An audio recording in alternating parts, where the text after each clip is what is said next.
Hemos venido estudiando el libro de Apocalipsis con el título que le di Apocalipsis 2050.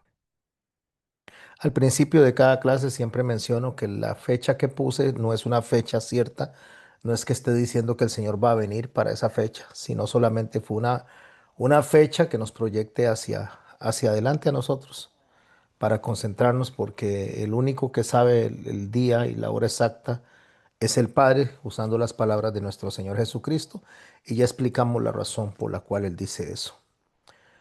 Terminamos el capítulo 1 y voy a dar una pequeña transición entre el capítulo 1 y el capítulo 2 antes de empezar con todo lo que son los expedientes. Yo le llamo expedientes al dosel, a lo que es los archivos que hay en la historia de la humanidad, la historia bíblica, para poder entender nuestro tiempo y el tiempo que ha de venir. Recordemos para comenzar que Dios no está limitado al tiempo. Dios no tiene ninguna limitación porque Él es atemporal, el Señor es eterno, el tiempo es para nosotros, para que nosotros podamos entender cronológicamente en qué área de lo que es nuestra vida estamos. Y cuando hablo de nuestra vida, estoy hablando de la humanidad como tal. En el capítulo 1, cuando se cerró hablando del misterio de las 7 estrellas y los 7 candeleros.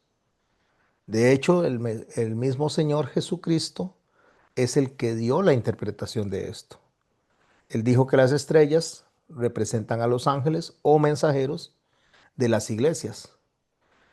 Cuando dice esto, lo que está hablando es básicamente de los responsables de transmitir y de custodiar el mensaje de Dios. Ángeles en la palabra griega, que es en el idioma que fue escrito el libro de Revelaciones y el Nuevo Testamento casi en su totalidad. Dice la palabra como tal o se refiere a mensajeros celestiales, ángelos, o podrían ser mensajeros humanos también. Podrían ser pastores, podrían ser líderes, pero en ambos casos, ya sea un ángel celeste o un ángel pastor, cuando digo ángel pastor, recuerde que quiero subrayar que es un mensajero, es alguien que trae la palabra, o un ángel líder. En cualquiera de los casos, se refiere a los encargados de transmitir ese mensaje de Cristo hacia la iglesia. Y él dice que él tiene las estrellas, refiriéndose a estas personas, en su mano derecha. Cada vez que escuchemos estrellas, nosotros en la Biblia vamos a entender que son personas que tienen una posición de autoridad como tal. Cuando la Biblia menciona, y lo veremos cuando estudiemos a profundidad los siguientes capítulos del libro de Revelaciones, cuando menciona caídas de estrellas, está refiriéndose a caídas de autoridades. No lo voy a ampliar ahorita porque debo de ir despacio, paso a paso, para que en lo que es el desarrollo de la enseñanza no se saturen ustedes de una información innecesaria por ahora. Va a ser necesaria, pero no en este momento. Entonces, cuando la Biblia dice que Él tiene, o Juan relata que Él tiene las estrellas en su mano derecha, la mano derecha simboliza poder, simboliza autoridad, simboliza protección. Para tener unos ejemplos bíblicos, el Salmo 16:8 dice, porque está a mi diestra, no seré conmovido.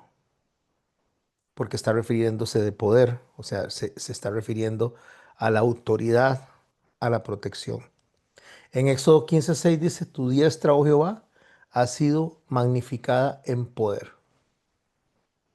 Entonces, el decir que Cristo tiene a las estrellas en su mano, en referencia justamente a los mensajeros, lo que él está diciendo es que la misión de la iglesia no depende del azar humano, no depende de las ideas humanas, no depende de ninguna casualidad, sino que Él es el que sostiene con su autoridad, refiriéndose a su mano derecha, con su autoridad está sosteniendo la autoridad del mensaje a través de las personas que Él está escogiendo.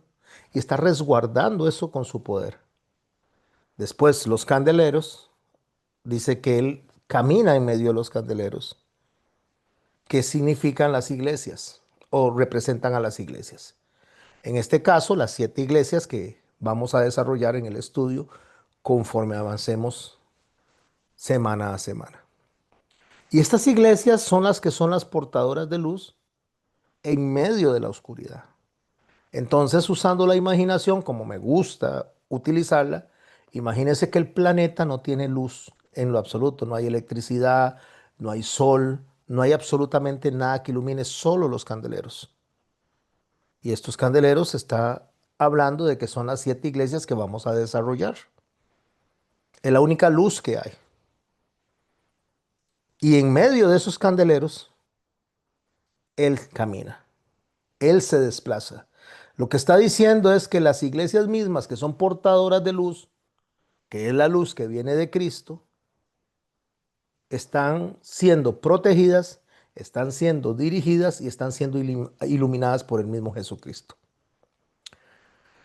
Para el primer siglo, cuando se está escribiendo el libro del Apocalipsis, los líderes, mejor dicho, las personas que leían esto, sabían que estaban primero a merced del Imperio Romano, estaban a merced de las persecuciones de los romanos, estaban inundados de idolatría. Entonces, cuando Jesús dice que tengo en mi mano derecha las estrellas, está diciendo tengo los correctos mensajeros y tengo la luz correcta. Aunque sabemos que el enemigo se viste de ángel de luz, el Señor nos está haciendo ver a nosotros que Él tiene el mensaje sustentado en su mano.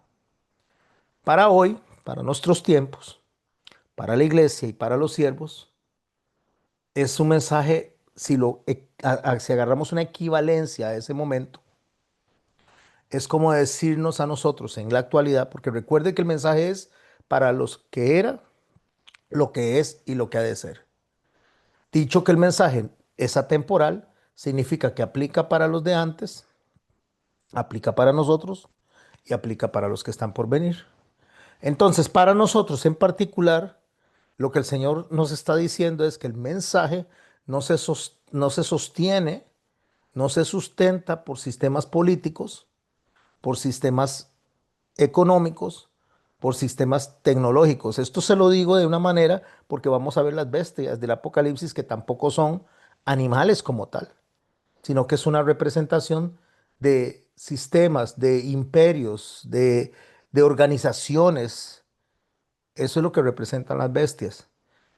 La mayoría de la gente se asusta al leer el Apocalipsis porque se imagina que va a salir un dragón y se lo va a comer. Pero vamos a ver, conforme vamos desarrollando la enseñanza, qué significa cada figura. Y aunque pareciera que el mundo es dominado justamente por este tipo de sistemas, Jesucristo dice que no para la iglesia, que la iglesia está siendo sostenida, que los mensajeros están siendo sostenidos en su mano y en la diestra, que significa poder. Ahora, no significa que todo el que predica es un mensajero del Señor, que toda persona que anda enseñando Biblia, que está en un púlpito, no significa que sea un mensajero del Señor. Está diciendo que a los mensajeros del Señor en medio del reino de los cielos, que inició, como dije en las clases anteriores, cuando Él resucitó, Él lo sostiene. Y el reino de los cielos tiene 3 grupos de personas que lo vamos a ver paralelamente conforme vayamos estudiando en Mateo capítulo 13 y en Mateo capítulo 22, cuando habla del reino de los cielos. ¿Cómo está compuesto el reino de los cielos? El reino de los cielos está compuesto por cizaña y por trigo, o por trigo y cizaña, y por gente que no son de nosotros, dijo el Señor. Si se fueron es porque no eran de nosotros. Entonces hay 3 grupos. Está el trigo, que son las personas obedientes, que son las personas que quieren hacer lo que Dios manda y son salvos. Está compuesto por la cizaña y nos vamos a dar cuenta que las cizañas son personas salvas también, porque cuando los envía al fuego no los está enviando a perdición eterna. De hecho, las vírgenes insensatas son consideradas como parte de la cizaña. y están los que no creen, los que del todo no son parte del reino de los cielos como tal, pero están dentro de la congregación. Entonces esos tres grupos de personas los vamos a identificar en el paso del tiempo, porque no todo el que dice Señor, Señor, dice entrará al reino de los cielos. Está refiriéndose a los que se van a ir al infierno, aunque dicen o, o profesan que adoran al Señor. Pero en el caso de las vírgenes insensatas, que las podemos considerar como cizaña, estas mujeres no se van al infierno, quedan para pasar por la tribulación y eso lo veremos cuando lleguemos a los capítulos 7 y 14 de Apocalipsis para tener una mejor explicación de ello. Entonces lo que el Señor nos plantea a nosotros antes de iniciar el capítulo 2, nos está planteando en ese cierre que Él venció la muerte y ahora le está hablando directamente a las iglesias a través de los mensajeros. Como dije, pueden ser seres celestiales o pueden ser personas, como tal, como usted y como yo. Y que lo que está utilizando como telescopio profético para ver hacia adelante, como para poder ver el final, lo que está él utilizando para poder interpretar es las iglesias terrenales, esas 7 iglesias. Que en cada iglesia hay una radiografía espiritual de la iglesia en conjunto y de los individuos que componen cada una de esas iglesias, para mostrar quién tiene fidelidad y para mostrar dónde hay peligro por no ser fiel. Entonces, en esta transición que salimos del capítulo 1 al capítulo 2, es que estamos listos para empezar a leer la carta de Éfeso o la carta a Éfeso, porque tenemos la tendencia a decir la iglesia de Éfeso, no, la iglesia que está en Éfeso, la iglesia no es de Éfeso, la iglesia que está en Éfeso, la iglesia que está en Esmirna, la iglesia que está en Pérgamo. La iglesia está en el lugar, no es del lugar, no le pertenece al lugar. En cuanto a la carta que vamos a desarrollar hoy hasta donde nos permita el tiempo, la carta a Éfeso, esa está contemplada en el capítulo 2, versos 1 al 7. Eso es lo que vamos a leer. Es la primera de las 7 iglesias. Pero antes de eso, deseo mencionar algunas cosas dentro del contexto histórico de Éfeso y cómo calzan dentro de los evangelios, porque esto nos ayuda a nosotros, tanto a usted como a mí, para que cuando estemos leyendo el Apocalipsis nos concentremos que la misma Biblia nos va a ayudar a nosotros a interpretar esta, estas revelaciones. Éfeso, la ciudad como tal, no la iglesia, la ciudad como tal, fue una de las ciudades más importantes de toda Asia Menor. Ahora ahí donde estaba Éfeso, hoy está Turquía. En los tiempos de Juan se consideraba o se le llamaba la puerta de Asia, porque era un puerto estratégico que estaba en el mar Egeo y conectaba todas las rutas comerciales, por lo cual le permitía a esta ciudad, no a esta ciudad, no a este territorio, le permitía prosperar en política, en cultura y en religión.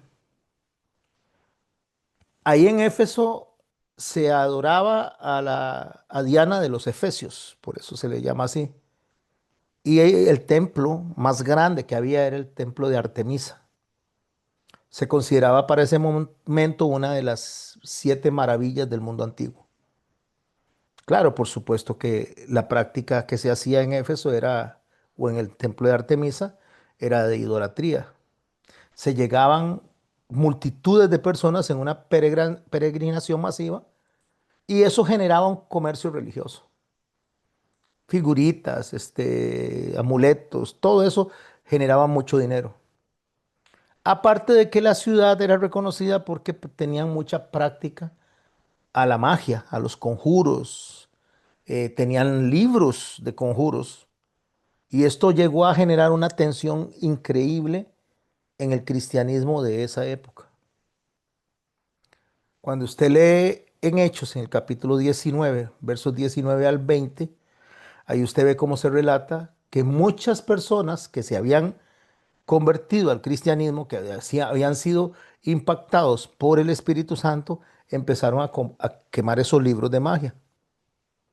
De hecho, habían libros valorados en mucho dinero. Esto marcó para el tiempo en que se está desarrollando esta iglesia. No, no estoy hablando del tiempo en que se escribió el Apocalipsis, sino en el tiempo que se está usando este ejemplo de esta iglesia de Éfeso. Marca un quiebre cultural, porque la palabra del Señor empieza a prevalecer sobre la superstición, empieza a prevalecer sobre la idolatría. Cuando Éfeso recibe a Pablo, Pablo llega en su segundo viaje misionero. Pueden anotar, si están llevando notas, pueden buscarlo en Hechos 18, 18 al 21. Recuerde que estoy escribiendo, a la vez que estoy dando las clases, estoy escribiendo un libro, que no sé si lo voy a hacer en un tomo o dos tomos o tres tomos, lo que Dios me permita, para que les quede el registro a ustedes y a todos aquellos que quieran. Pablo fundó en su segundo viaje esta iglesia, la iglesia de Éfeso. Y cuando él llega en el tercer viaje, Pablo se queda durante 3 años en ese lugar. Pablo se queda más tiempo en ese lugar que en ninguna otra parte. Anoten la cita donde pueden encontrar la referencia a lo que estoy diciendo, Hechos 19 y Hechos 20. Ahí hay una referencia. Ahí se encuentran unos hermanos también trabajando que se conocen por sus nombres, Aquila y Priscila. También Apolos se encuentra en Éfeso, Timoteo, que según la tradición el apóstol Juan, quien al final de cuentas murió, el apóstol Juan murió en Éfeso y María también, la madre de Jesús. Y ellos forman esas comunidades ahí, Aquila, Priscila, Apolos, Timoteo, Juan y María, por supuesto, que acabo de decir. Y esa fue la influencia espiritual que tuvo la iglesia de Éfeso. Estoy hablándole de personas de mucho renombre en la historia del cristianismo. Pues esa influencia espiritual, esa influencia doctrinal, fue considerada en Asia Menor como la iglesia madre. Por eso Éfeso, que significa la deseada, ese es la traducción, la deseada, es porque es la primera iglesia, aunque la iglesia nace en los apóstoles, porque la iglesia original, la iglesia que el Señor instituyó, se componía de los apóstoles, 12 con Judas. Después Judas muere y se incorpora Matías y ahí se van incorporando. Pero la iglesia del primer siglo era 100% judía, hasta que allá en el capítulo 8 del libro de Hechos se empieza a incorporar los gentiles a través de Cornelio. Pero la primera iglesia que existió cristiana era considerada una línea del judaísmo. Es más, se consideraba que era como una secta judía. Ellos no tenían problemas por predicar a Jesucristo. Nunca, nunca hubieron problemas por predicar a Jesucristo. No, no, no. Porque el judaísmo tenía 29 sectas para los tiempos del Señor Jesucristo y esta era una más. Entonces no tenía. El problema que hubo no era un problema de la predicación como tal, sino que estas personas a las cuales se les está diciendo que están entrando al judaísmo, que están siendo parte de la historia de los judíos del primer siglo que se van convirtiendo al cristianismo, tenían un problema que se le consideraba el problema de la circuncisión. Ahí no era un reclamo porque se predicaba al Señor Jesucristo. No, no, si el Señor Jesucristo predicaba en esas sinagogas también, leía en esas sinagogas, lo podemos leer en el libro de Lucas, y Pablo también llegaba a las sinagogas a predicar. Así que ese no era el problema, la predicación no era el problema es que cuando leemos en Hechos, en el capítulo 50, hay una pregunta que se le hace a Jacobo, que está siendo el titular de la iglesia en Jerusalén, el medio hermano de Jesús. Se le hace una pregunta de si hay que circuncidarse o no hay que circuncidarse. El problema era de si se circuncidaban o no se circuncidaban para ser parte del reino de los cielos. Ese es el problema, el que se desarrollaba en la carta a los Romanos y en el libro de Gálatas.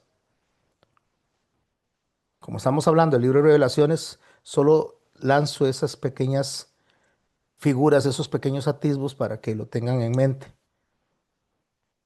Entonces ese fue el problema en el cual se encontró Pablo, el problema de los circuncidados y no circuncidados. Habían tres grupos de personas que asistían a las sinagogas. Estaban los circuncidados, estaban los que no se habían circuncidado, pero se conocían, que se paraban o se quedaban en la puerta, y estaban los judíos de origen, o sea, los judíos que se circuncidaban desde los 8 días de su nacimiento, y el segundo grupo, los que se circuncidaban para unirse, y estaban los que se quedaban en la puerta. Entonces, cuando se desarrolla todo esto, de que ellos son la iglesia de Asia Menor, la iglesia deseada, lo que significa Éfeso, la iglesia deseada, ya en el libro empieza a anticiparle algo a esta iglesia porque le dice: has dejado tu primer amor. ¿Por qué? Porque dejar el primer amor es justamente dejar la raíz que el Señor había instituido como, como cristianismo. Le voy a llamar cristianismo, aunque realmente en el origen no fue así. Nunca, en el origen no se llamaron cristianos, se empezó a llamar cristianos ya como 30, 40, 50 años después, a manera de insulto. Pero las personas que seguían a Jesucristo en ese entonces se les llamaba los del camino. Esa era la forma en que se identificaba al cristianismo del primer siglo, los del camino. ¿Por qué? Se le identificaba así porque Jesús decía: yo soy el camino, la verdad y la vida. Entonces se decían: estos son los del camino, los que siguen el camino. Ya una vez que se le llama cristianos y empieza a manera de insulto, pero se toma esa palabra como identidad, se dejó de utilizar a los del camino como tal. Pero hay una separación en el paso del tiempo, y ahorita voy a hacer menciones rápidas, pero las profundizaremos como vamos avanzando. Tal vez alguien diga: pastor, pero usted siempre dice que vamos a profundizar conforme vamos avanzando. Es que no puedo saturarlos de información. Pero para dar un atisbo de lo que sucedió en el primer siglo, porque se separó los cristianos que se consideraban parte del judaísmo, se separó, fue porque en el año 117 después de Cristo, ya había muerto Juan. En el año 117 después de Jesucristo, un emperador llamado Adriano le pidió a los judíos que le ayudaran a pelear contra los enemigos de él. Y los judíos aceptaron. Habían unos 5 millones de judíos para ese momento, 5,5 millones de judíos, y le aceptaron el pelear. Estoy hablándole del 117. Ya había pasado el problema del año 70, la destrucción del templo, la invasión de Tito Vespasiano, todo lo del sitio. Entonces, cuando todo esto pasa, los judíos no tenían templo. ¿Qué le dice Adriano a los judíos? Bueno, si ustedes pelean conmigo y logramos vencer a nuestros enemigos, yo les voy a construir el templo. Entonces, bajo la premisa de que Adriano les iba a construir el templo, ellos pelearon al lado de Roma, para que vayamos viendo cómo no había una tensión entre el judaísmo y Roma en ese momento. Cuando Adriano vence, entonces él viene y los traiciona. No les construye el templo. Empiezan a pasar los años y no les construye el templo, perdón. Entonces ellos se rebelan contra el imperio, se rebelan contra los romanos, se rebelan contra Adriano. Entonces Adriano, como castigo por haberse rebelado, primero los empieza a perseguir y después le cambia el, el nombre a donde ellos están viviendo. Los judíos le pone el nombre Palestina. Palestina significa tierra de filisteos. Era el enemigo de Israel, el enemigo natural. Entonces Adriano le pone tierra de filisteos a toda esa franja, a toda esa zona que hoy es Gaza, por cierto. Y con eso los empieza a insultar y los empieza a perseguir. Como el cristianismo era una unidad con el judaísmo y estaban persiguiendo era a los judíos, no a los cristianos como tal, entonces el cristianismo se separa del judaísmo. Y cuando se hace esa separación del judaísmo, se cambian también de día de adoración. Eso ya después en manos de Constantino se termina de cimentar todas las ideas, porque Constantino viene y pelea una guerra en el siglo III, estoy hablándole 200 años después de Adriano, y absorbe a la iglesia cristiana del momento y la sincretiza, lo que hoy se conoce como el catolicismo. A eso llegaremos cuando estudiemos cada una de las iglesias, porque la que estoy mencionando es la primera, la deseada, la judía, la iglesia que tenía respeto por la Torá, la iglesia que tenía respeto por los mandamientos, la iglesia que seguía cada una de las fiestas, el Pesach, todo esto porque era parte del judaísmo, porque cuando a Jacobo se le reúne para preguntarle que qué es lo que los cristianos tienen que respetar, entonces él marca una línea de cosas que ellos tienen que hacer y lo que no tienen que hacer, y que no hay que obligarlos a circuncidarse, dice Jacobo, entendiendo que los hermanos no necesitaban circuncidarse para ser parte del reino de los cielos. Aún así, Jacobo diciendo eso, Pablo se encuentra con ese problema cuando llega a Antioquía. Pero de ahí es que le dice, has dejado el primer amor. Dejar el primer amor es porque dejó el judaísmo de Jesús y se empezó a separar por miedo a ser perseguidos. Después los cristianos terminaron siendo perseguidos también, pero hablando del siglo 100, o sea, del siglo, sí, del primer siglo, en esa transición. Entonces, la iglesia empieza a crecer y se va volviendo cada vez más influyente, esta de Éfeso, principalmente. Pero en el tiempo, conforme va pasando el tiempo, empieza a decaer. Después empezaron a encontrarse sedimentos, empieza a perder el valor comercial, no la iglesia, sino la ciudad de Éfeso, hasta que es abandonada la ciudad. Hoy, si usted llega, solo encuentra ruinas. El teatro de Éfeso, que tenía capacidad para 24.000 personas, está en ruinas. Estaba la biblioteca de Celso, eh, ahí se puede encontrar incluso hasta una columna del templo de Artemisa, que ayuda a recordar el esplendor en que vivió Éfeso. El emperador Justiciano, ya mucho más adelante, allá en el siglo VI, él construye una basílica y le pone el nombre de la tumba de Juan. Ya estamos hablando de bastantes años adelante. Ya Constantino ha sincretizado a la iglesia. Esta de Constantino, el sincretismo de la iglesia de Constantino, cuando se hace la iglesia apostólica romana, a ver si lo puedo decir bien, romana, apostólica, ay, eso me cuesta decirlo. Alguien me lo puede escribir ahí, por favor. ¿Cómo es que dice los católicos, que son ellos? Porque justamente ese es el centro de lo que es la idea del sincretismo que se hizo en tiempos de Constantino, porque católico significa universal, apostólico porque venía de los apóstoles directamente. Ay, romana, gracias. Iglesia apostólica, eh, romana y católica. Católica significa universal. Se me enreda mucho eso, porque es un término que no lo manejo muy bien. Entonces, cuando eso se está dando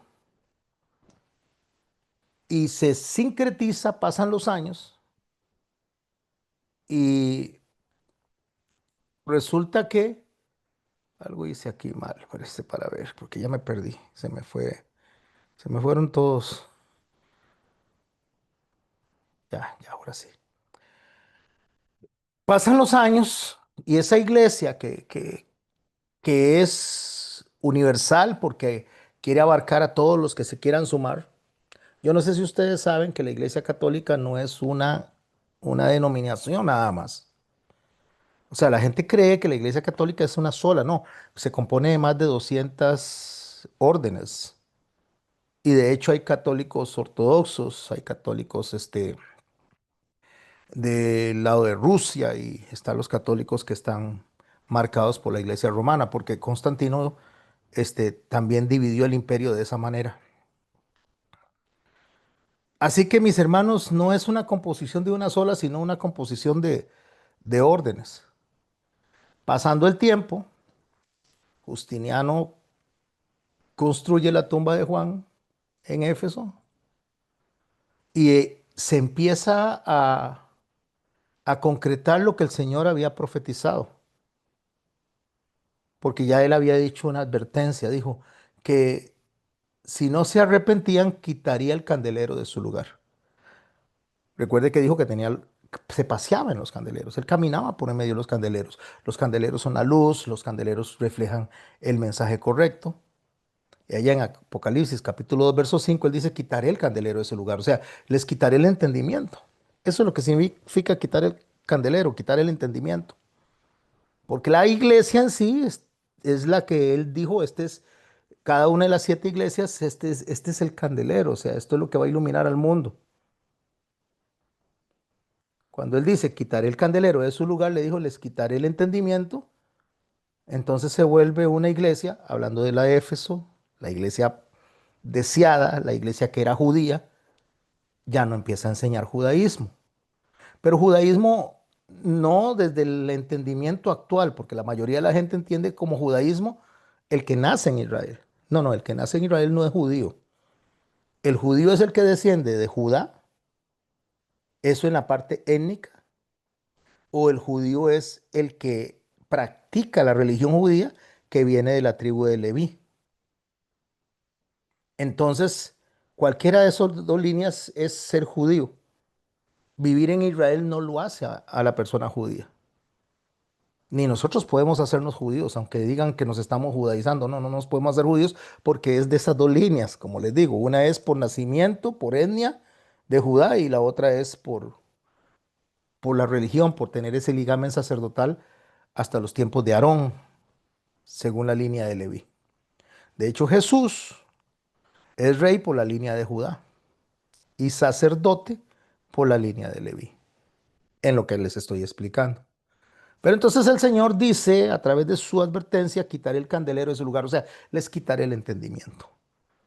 Por eso es que la gente practica fiestas que no son del Señor. Por eso la gente está perdida. Cuando hablo de la gente, estoy hablando de los creyentes que son cizaña, no están perdidos, no van para el infierno, son cizañas porque no tienen entendimiento, porque no tienen la práctica correcta. De las 3 grupos que les mencioné, uno son personas obedientes que siguen lo que el Señor manda, los otros son cizaña y los otros no son nada. Entonces, es como que si les hubiera dicho, les quité el, el puerto, hablando en términos tecnológicos, como que usted vaya a conectar su computadora y vaya a conectarlo a un disco y le voy a quitar eso, para que no obtenga la información. Entonces ahí es donde la iglesia pierde el primer amor. O sea, dejó de ser luz. Eso significa perder el primer amor. Dejó de ser luz. Y con esta idea les voy a leer los versos que vamos a estudiar hoy. Como digo, hasta donde el Señor me permita llegar. Apocalipsis capítulo 2, a partir del verso 1. Escribe al ángel de la iglesia en Éfeso. Ya expliqué eso. El que tiene las 7 estrellas en su diestra, hablando de los mensajeros, el que anda en medio de los 7 candeleros de oro dice esto, el que se mueve. Yo conozco tus obras, le dice, y tu arduo trabajo y paciencia. Recordemos que ha sido una iglesia perseguida. Ha sido una iglesia que tuvo que separarse el cristianismo del judaísmo por lo que estaba pasando con Adriano. Hasta les cambió el nombre a la tierra, le puso Palestina como tal. Ese es el pleito que hay ahorita entre judíos y palestinos. Esa tierra nunca ha sido de los palestinos. Palestino significa tierra de filisteos, como le dije. Esa tierra siempre ha sido de Israel. Entonces el que se pasea ahí, de una manera simbólica, hablando de las iglesias de todos los tiempos, las de antes, las de ahora y las de después, que le dice a esa iglesia de ese tiempo, la DCA, conozco sus obras, su trabajo y paciencia, y que no puedes soportar a los malos. ¿Quiénes son los malos para efectos de lo que estamos explicando? Los malos son aquellos que dicen que están predicando en el nombre de Jesucristo, menospreciando su judaísmo, menospreciando su Torá, menospreciando su escritura, menospreciando sus fiestas y sincretizándose con lo que Constantino dejó de los romanos, donde los dioses romanos se sincretizan con los dioses, no, perdón, con las figuras del judaísmo y nace lo que es el catolicismo. Más adelante veremos del catolicismo lo que sale, que son los evangélicos, los protestantes y todo eso. Eso ya se va dando más adelante. Pero la primera iglesia era judía y la iglesia que nace de ese judaísmo es el católico. Cuando la gente le dice a ustedes que el catolicismo fue la primera iglesia, sí y no. Sí, porque fue la primera iglesia separada del judaísmo de Jesús, pero no porque no fue la primera iglesia. La primera iglesia fue 100% judía. Y le dice, y no puedes soportar a los malos y has probado a los que dicen ser apóstoles y no lo son. Ya probaste a los que andan diciendo que son mensajeros y no lo son. Allá en el año 50, en el, cuando llegan a hacer el primer concilio para determinar si se tenían que circuncidar o no circuncidar, en el capítulo 15, si no me equivoco, del libro de los Hechos, lo estoy diciendo de memoria, y la memoria falla a veces, espero no equivocarme. En el capítulo 15 hay una confrontación durante ese concilio y dice que vienen unos fariseos que se habían convertido, que querían judaizar a los cristianos. Ahí es donde por primera vez se escucha la palabra judaizar. ¿Y qué consistía judaizar? Mandarlos a circuncidarse. Eso era, no que no siguieran la ley, no que no siguieran la Torá, no que no practicaran o reconocieran las figuras que el Señor había dejado, sino que decían que si no se circuncidaban, entonces no eran parte del reino de los cielos. Y cuando habla de fariseos convertidos, es fariseos convertidos al cristianismo, a los del camino. A estos son a los que le llama apóstoles y no lo son porque los has hallado mentirosos, le dice. Has sufrido y has tenido paciencia. Has trabajado arduamente por amor de mi nombre. Esta parte de amor de mi nombre es no al nombre Jesús, no, Jesús, no, no es eso. Amor al nombre es amor a la autoridad.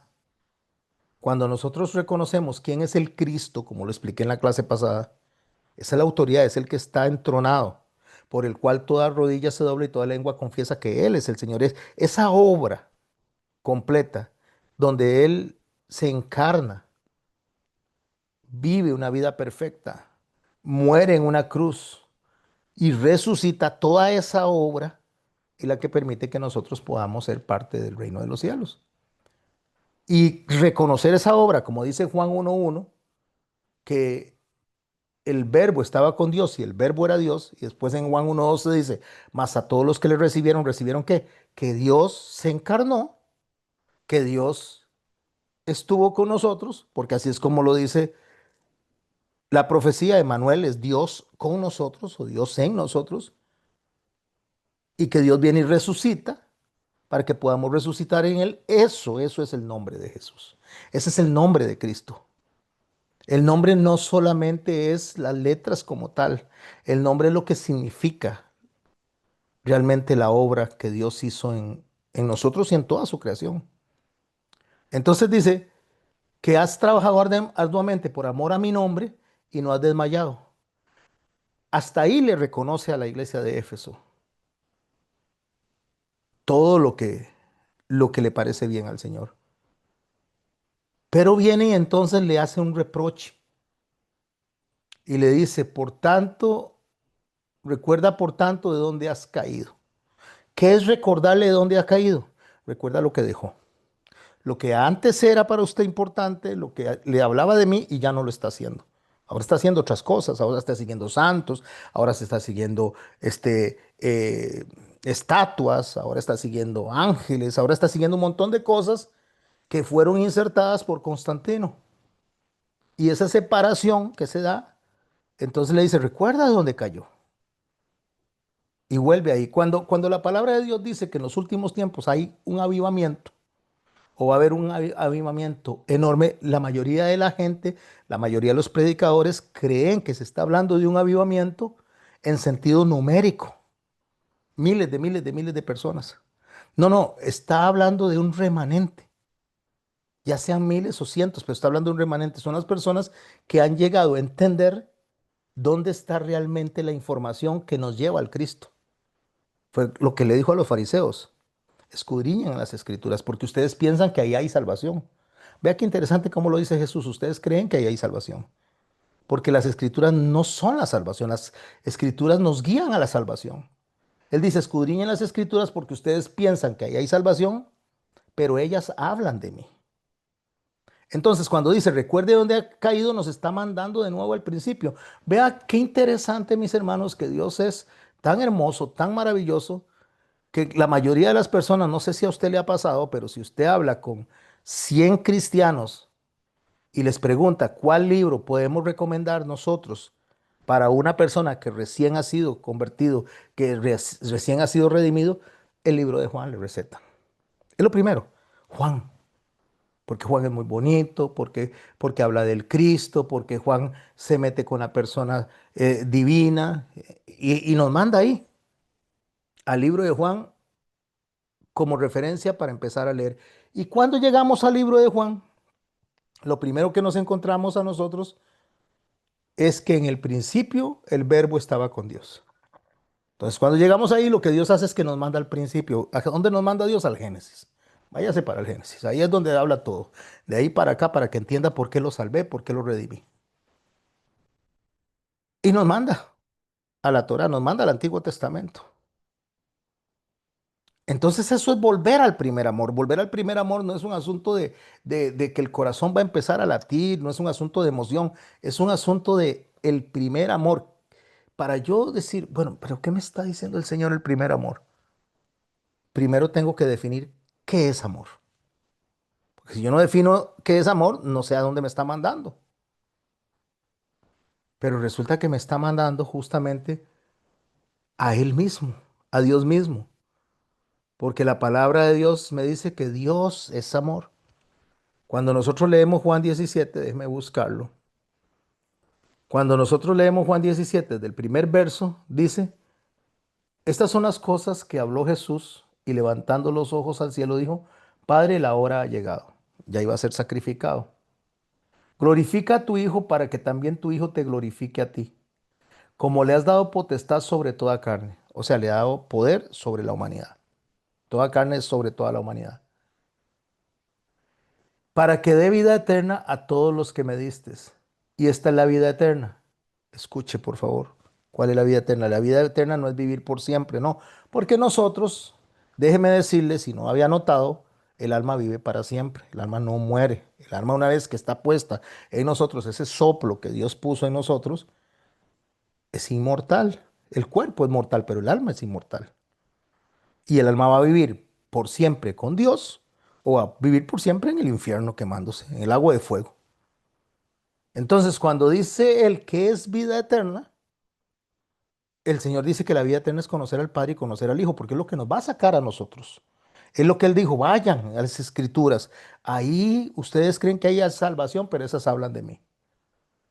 Entonces Él mismo nos dice a nosotros, cuando Él está orando, que la vida eterna es conocer al Padre, el único Dios, y a Jesucristo, al que has enviado. Y escuche lo que dice el verso 4. Estoy en Juan 17, el mismo que escribe el Apocalipsis. Yo te he glorificado en la tierra, he acabado la obra que me diste. Ahora pues, Padre, glorifícame tú al lado tuyo con la gloria que tuve contigo antes que el mundo fuese. Aquí es donde Él nos está enviando a nosotros a Génesis. Génesis 1:26, antes de que el mundo fuese. ¿Qué estaba pasando antes de que el mundo fuese? El mundo es la creación. ¿Qué estaba pasando en ese momento? Se hablaba el Padre, se hablaba el Hijo y el Espíritu Santo y decían, hagamos al hombre conforme a nuestra imagen y según nuestra semejanza. Entonces, así es como comienza el libro de Juan. El verbo estaba en el principio era el verbo y el verbo estaba con Dios y el verbo era Dios. Entonces, el recordar el primer amor, entendiendo que Dios es amor, es darnos a nosotros el verdadero entendimiento de quién y qué es Dios. Porque si usted le pregunta a una persona, sea cual sea, de cualquier religión y de cualquier parte del mundo, ¿usted cree en Dios? Le van a decir que sí. Pero ¿cuál es el concepto que tiene de Dios? Para una persona Dios puede ser una estatua, para una persona puede ser el Dalai Lama, para otra persona puede ser el Krishna, para otra, dependiendo de a quién le pregunte, le van a decir que sí, que creen en Dios. Pero de creer en Dios a creer en el verdadero Dios son dos cosas muy diferentes. Por eso él dice que hay que recordar el nombre, hay que recordar la autoridad, hay que recordar la obra de Cristo. Y en Juan 1:12 dice, más a todos los que le recibieron, a los que creen en su nombre, les dio potestad de ser hechos hijos de Dios. A los que creen en su nombre es en la obra. Y adelantito dice que esto no es algo de la carne, sino que es obra de Dios. Enseñándonos lo que el Señor Jesucristo nos dijo, que esto no viene de nosotros, que es una obra del Espíritu Santo. Entonces eso es lo que dice, recuerden de dónde han caído, recuerden y vuelvan al primer amor. Recuerden de dónde han caído y arrepiéntanse. Esto se repite, esto es una constante en cada iglesia, es arrepiéntanse, porque Él está hablando a sus siervos, Él está hablando a su iglesia. Y cuando Él viene y empieza a hablar de las parábolas del reino, donde separa a unos de los otros, no es para mandar al infierno a unos y al cielo a otros, es porque va a venir un arrebatamiento y se van a quedar unos y otros van a estar en las bodas del Cordero. Por eso es que cuando leemos Apocalipsis capítulo 1, estamos hablando del carácter del mensajero, el carácter del mensaje, quién envía el mensaje y los receptores del mensaje. En los capítulos 2 y 3 estamos hablando de las iglesias, que es lo que estamos desarrollando ahorita. Pero en el capítulo 4, una vez que termina de desarrollar las iglesias, vemos algo en los cielos, eventos de adoración, capítulo 4 y 5, porque se da el arrebatamiento. Y el capítulo 6 de Apocalipsis está abajo. Son los juicios que se están dando abajo mientras está el arrebatamiento. Como nosotros somos limitados al tiempo, entonces nosotros decimos, ay, sí, pero si es arrebatado en el capítulo 4, ¿por qué hay juicios en el capítulo 6 si ya fuimos arrebatados? Porque no es temporal. O sea, la Biblia no funciona cronológicamente como nosotros y mucho menos el libro de Apocalipsis. Él, Juan, está traspuesto hasta el final y en el capítulo 4 y 5 de Apocalipsis, él está en el final viendo de manera retrospectiva para atrás, cuando le hablan desde atrás, ¿verdad? Y le dicen, esto es lo que va a suceder. Y entonces el reclamo que se le hace a esa primera iglesia representada en Éfeso, a la deseada, el primer reclamo es, vuelvan al principio. Y como les decía, para la mayoría de la gente hoy en día es, ay, multitudes, multitudes. No, no, no, no. El avivamiento es volver al principio, volver al origen, volver al sentido que tenía la palabra cuando le fue dada en el Sinaí al pueblo. Es volver hasta ese momento. Arrepiéntanse, dice, y haz las primeras obras. ¿Cuáles son las primeras obras? O sea, que vuelvan a reconocer lo que en su momento Jesucristo nos enseñó.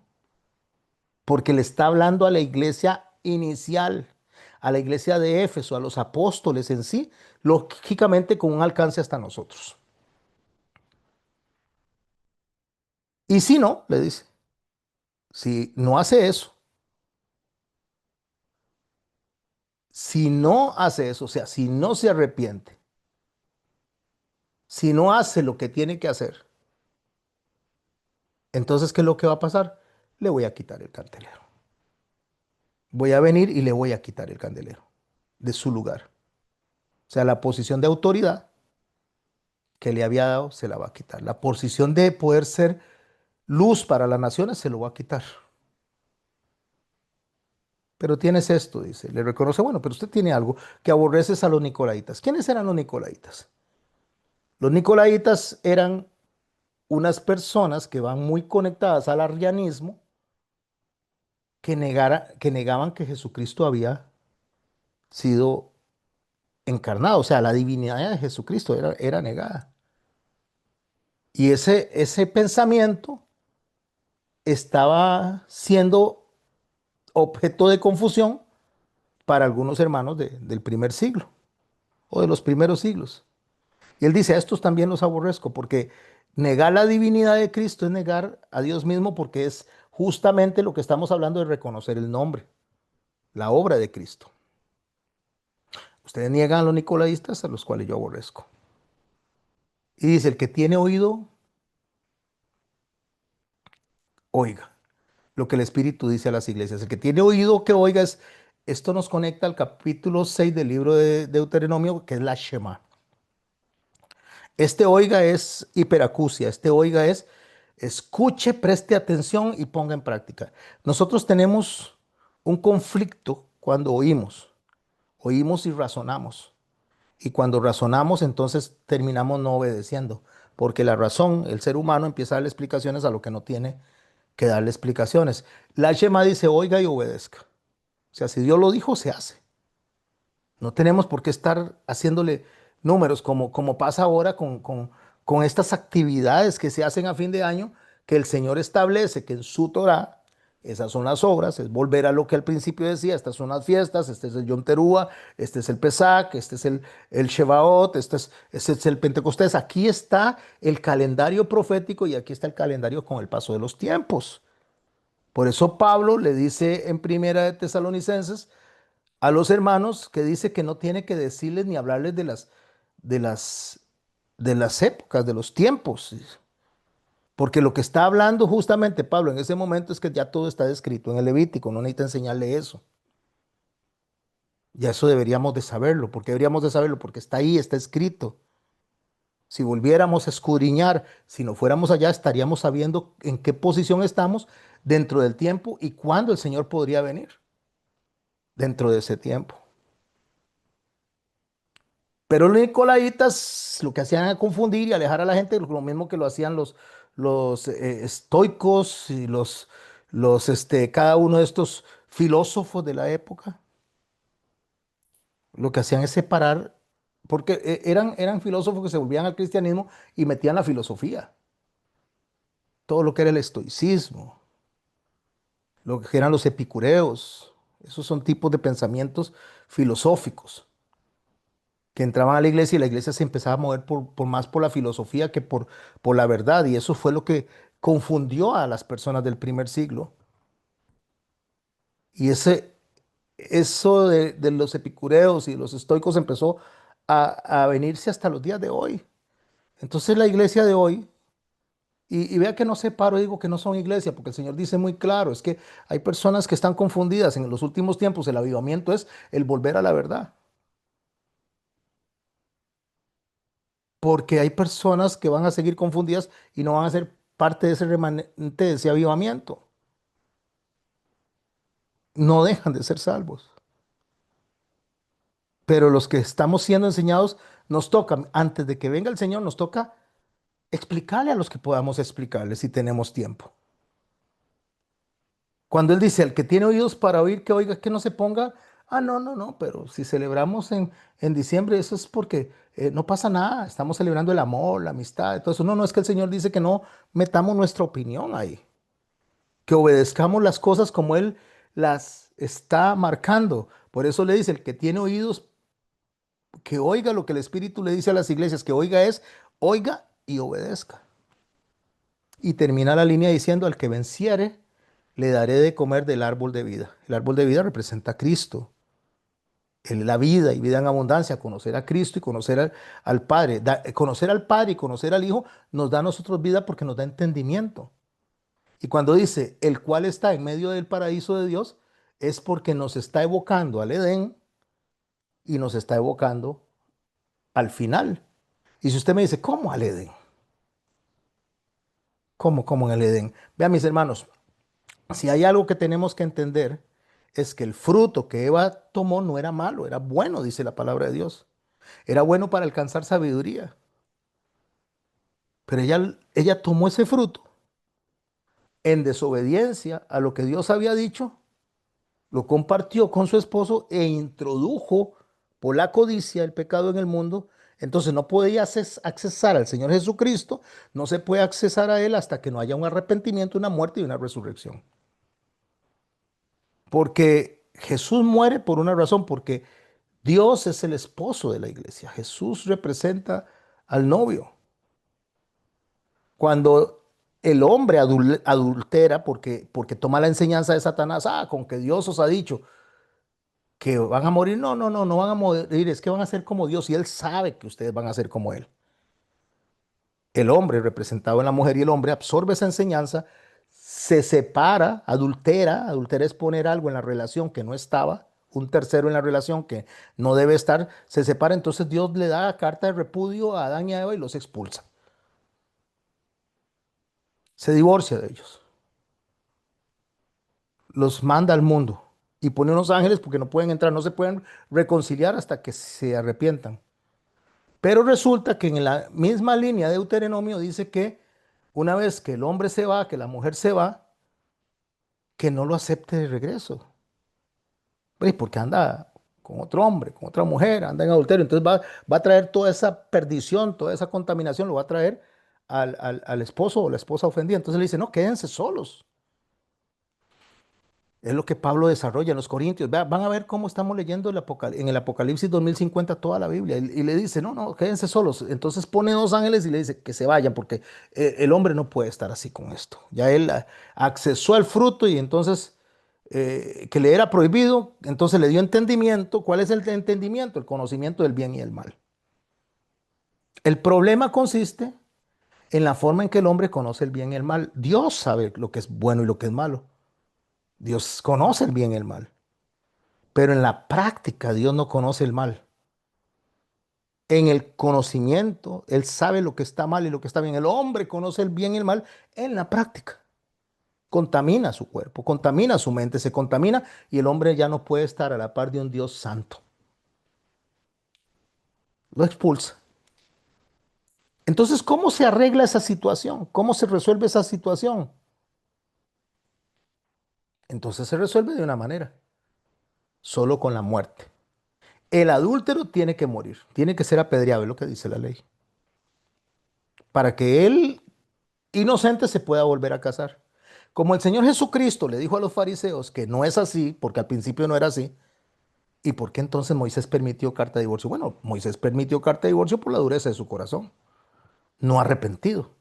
O sea, ni el hombre o la mujer se arrepienten, ni el otro perdona. Como está esa dureza, entonces dice, bueno, por eso se permitió esta carta de separación. Separación como lo hizo Dios. Pero para reconciliarse tiene que morir. Porque Dios no puede aceptar al hombre que venga de regreso y diga, ay, aquí vengo a estar contigo de nuevo. No, no, no, no, no. Tiene que morir el hombre apedreado. Pero entonces como Dios no quiere apedrear al hombre, no quiere poner la justicia divina sobre el hombre, sino que tiene misericordia y tiene longanimidad para que se arrepienta, entonces decidió venir él mismo a cumplir con su propia justicia. ¿Qué hace esto? Esto hace que aquel matrimonio inicial del Edén, cuando el Señor viene y nace, si ustedes notan, no se casó con nadie, se quedó soltero, porque estaba cumpliendo un propósito, él tenía que casarse con la novia. Entonces se queda soltero, muere en la cruz y resucita, resucita como un novio nuevo, elegible. Murió y resucitó, murió por aquella adúltera que se fue. Entonces ya él es un novio elegible, él puede casarse de nuevo, pero no se puede casar con la adúltera porque la adúltera es una pecadora. ¿Qué tiene que hacer la adúltera? La adúltera tiene que morir también. ¿Y cómo muere la adúltera? en el arrepentimiento muere y resucita en Cristo. Nueva criatura es. Es necesario, dice, que el hombre nazca de nuevo. Ese es morir y resucitar en Cristo. Y entonces una vez que uno muere y resucita, se vuelve una novia elegible, se puede volver a casar. Entonces estamos prometidos al esposo y es toda la historia que está en la parábola de las vírgenes. Somos elegibles, estamos desposados.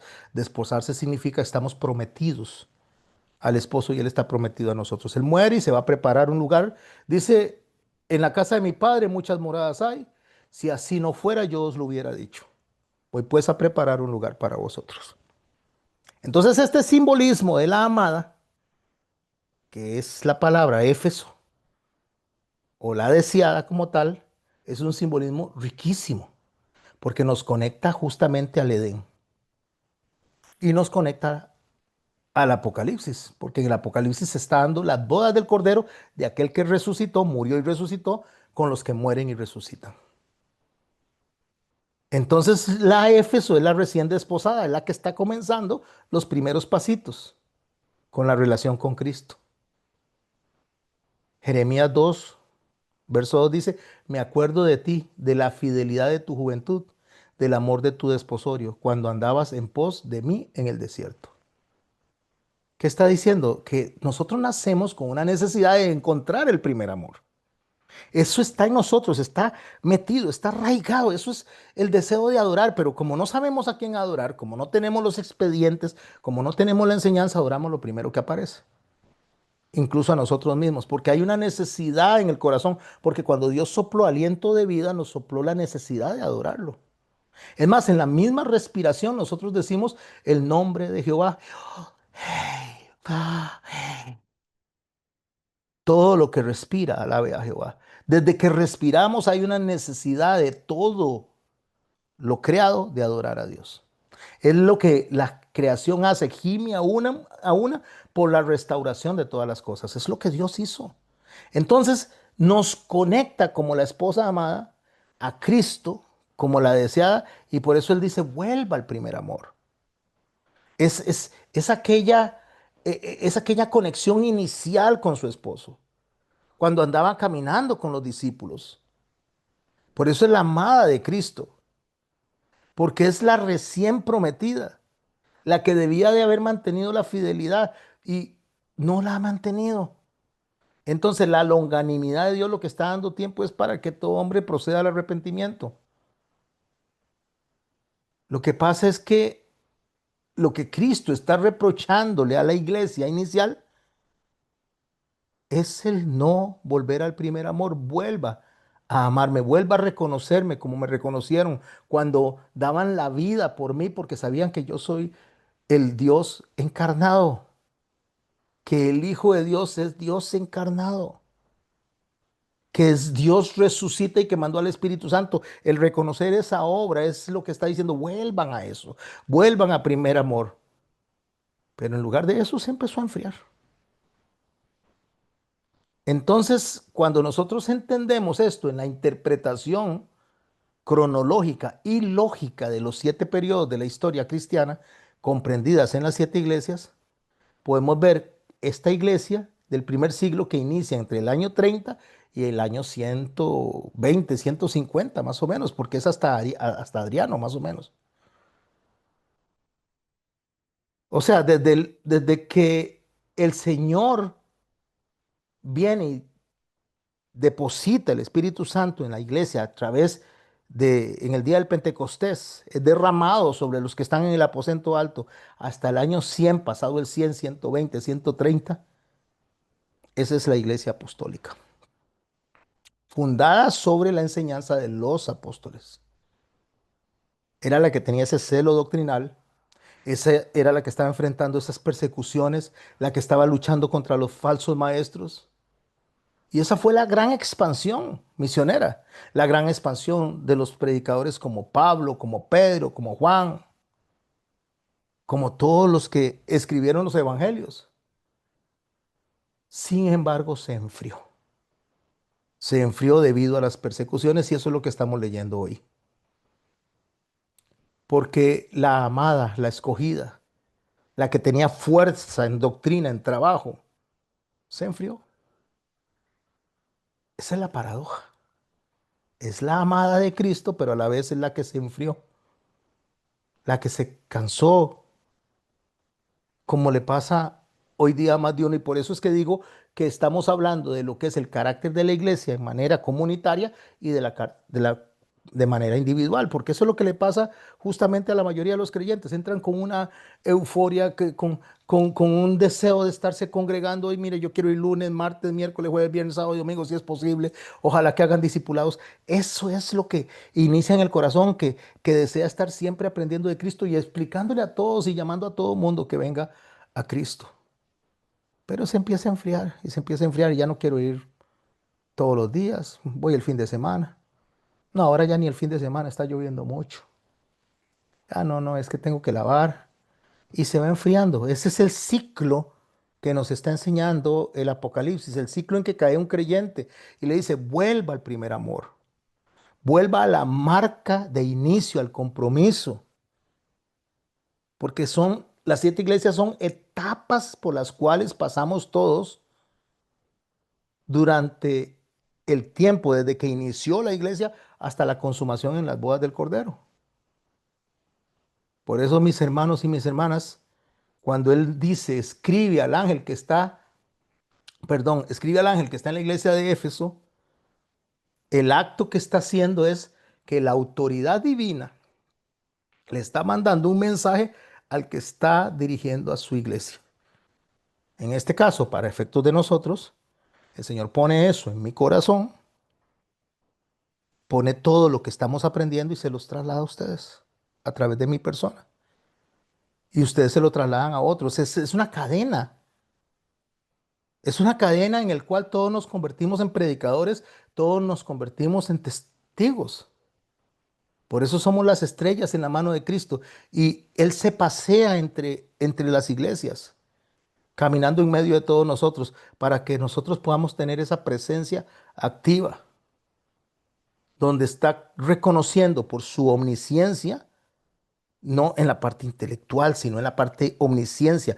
Es que el intelecto es diferente a la omnisciencia. El intelecto es limitado.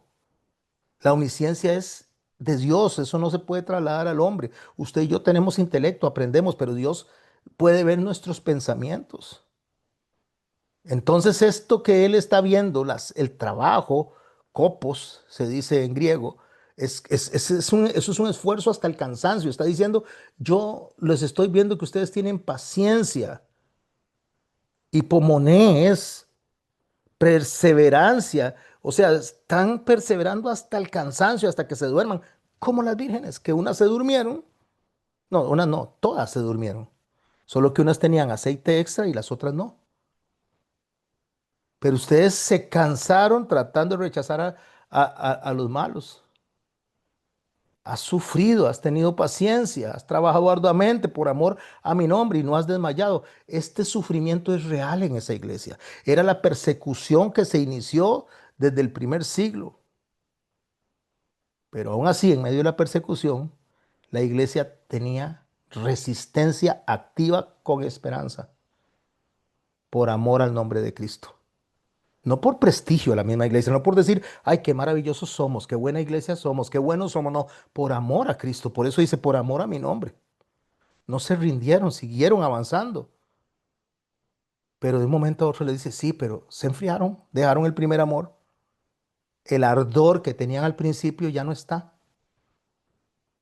Entonces la esposa se descuidó, como hoy día. Hoy podemos descuidarnos doctrinalmente, hoy podemos perder esa parte activa, podemos enfriarnos.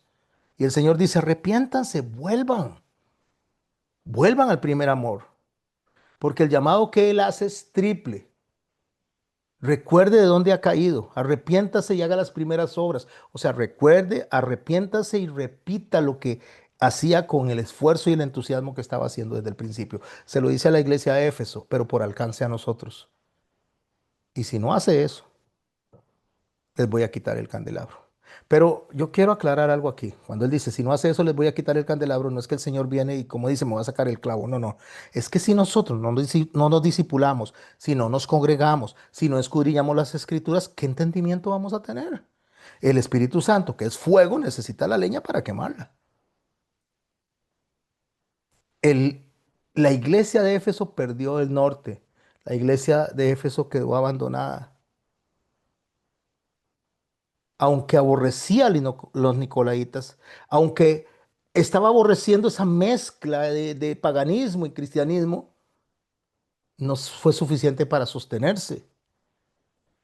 Hoy en día la iglesia moderna es lo mismo, aunque aborrece las cosas del mundo, al final de cuentas no le es suficiente, porque la fidelidad implica amar y rechazar lo que a Dios no le gusta, amar lo que Dios ama y rechazar lo que Dios rechaza.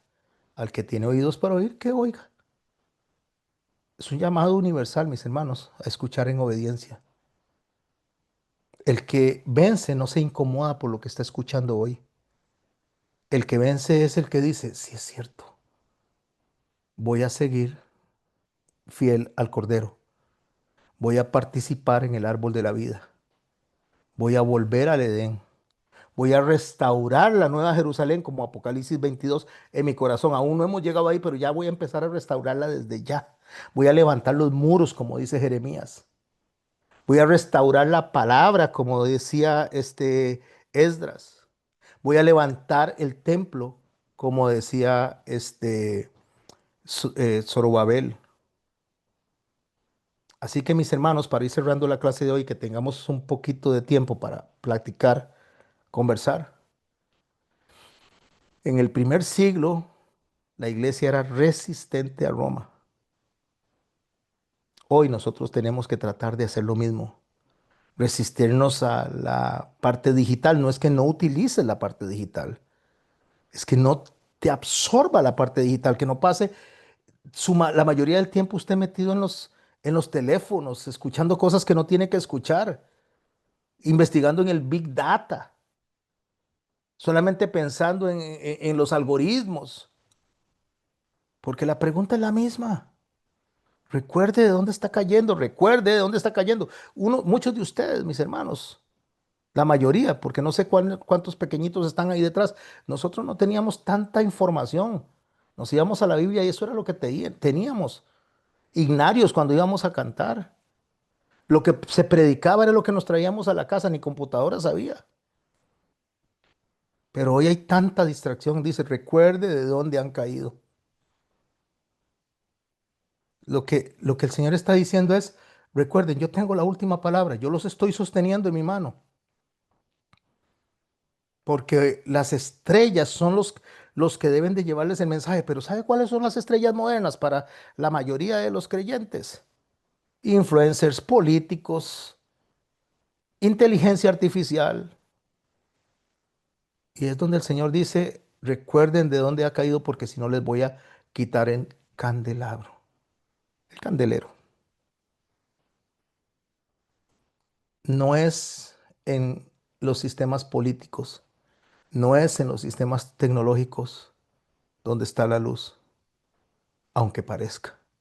Es en Cristo, en Jesucristo. Y eso es volver a los rudimentos. Eso es volver a las escrituras. Usted puede tener la escritura en su teléfono si quiere, pero léala. No se esté conectando a escuchar solo pastores predicar. Léala, léala. Está obligado delante de Dios a leer la escritura para que ésta le lleve al primer amor. Léala. Léala despacio, sin carrera, sin querer completar la Biblia en un año. No, no, no. No importa si va a durar leyendo un capítulo toda una semana. No importa si lo está haciendo con entendimiento. Porque ahí está la luz y esa es la que nos lleva a Cristo. El desafío, mis hermanos, es no perder el primer amor en medio de tanta hiperactividad, en tanto activismo religioso, en tanta saturación digital. La promesa es mantenernos en pie para poder vencer, encontrar el único y verdadero amor, encontrar el único y verdadero árbol que es Jesucristo, árbol de vida. Así que el mensaje a Éfeso, ¿qué es lo que nos enseña? A tener celo, a volver a las obras, a volver a la doctrina, a volver al primer amor, a encontrar virtud en lo que hacemos, paciencia en lo que hacemos para el Señor, a dejar de alejarnos, más bien acercarnos. No, no se corre contrario a un hospital cuando estamos enfermos. La gente cae, hoy día los creyentes caen en pecado y se alejan. Oye, es que qué vergüenza porque caímos en pecado, o qué vergüenza. No, no, no. Hay que regresar, hay que volver al primer amor, hay que caminar hacia el hospital, no al lado contrario. No le huye usted a los doctores, usted se acerca al doctor. Y eso es lo que él está diciendo. O sea, regrese, los estoy llamando a recordar, a volver, a arrepentirse. El acceso está aquí. El que está sediento y cansado, venga a mí, yo los haré descansar. Venga a mí, yo les daré de beber agua y de ustedes saldrán ríos de agua viva. Efeso es el espejo de cuando nosotros comenzamos. Y es la advertencia para hoy, mis hermanos, el primer paso de advertencia en el libro del Apocalipsis para empezar a leer todo lo demás. Lo dejo hasta aquí. La otra, el próximo viernes, si Dios lo permite. Aunque los viernes la clase es un poquito más cortita. Pero el próximo viernes vamos a hablar de Esmirna. Esmirna significa mirra.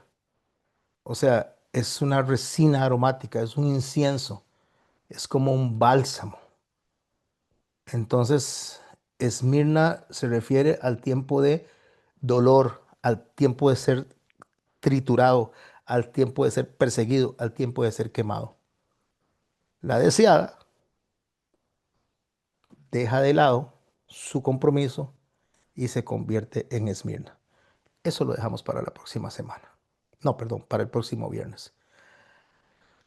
Déjeme, a ver, porque voy ¿qué hice aquí? No sé qué hice. Denme un segundito porque tengo que cerrar la grabación para que puedan participar. Oh, a ver, a ver, a ver, a ver. Ahora sí. A los que me están escuchando en YouTube, les recomiendo que vayan al canal y empiecen a escuchar desde el principio, desde la primera clase, para que no se pierdan detalle. Dejo de grabar en este momento.